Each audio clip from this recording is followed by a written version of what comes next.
did you learn about burnout from either a neuroscience or a evolutionary theory perspective? I mean, why would burnout be an adaptive response, and what's going on inside of the brain and body when we hit it? Yeah, so our body, it turns out, gets used to whatever stress we provide us with.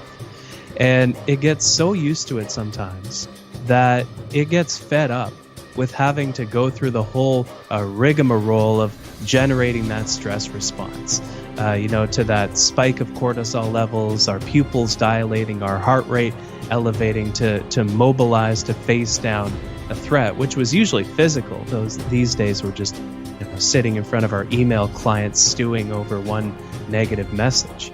And so burnout on this biological level is a refusal of our body to generate a stress response in response to something that our ancient mind usually perceives as a threatening situation.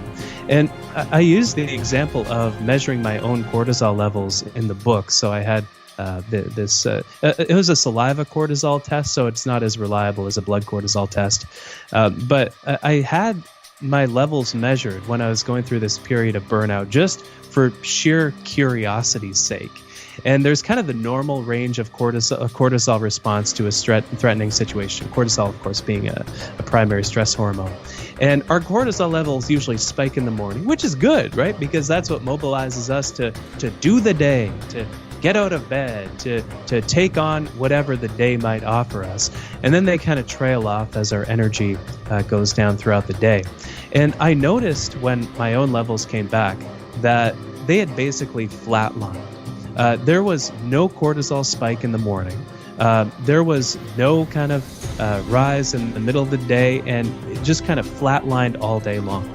And so, in other words, regardless of the stressful situation that we experience when we're burnt out, we can't generate the mental resources to overcome whatever stressful situation is presented to us.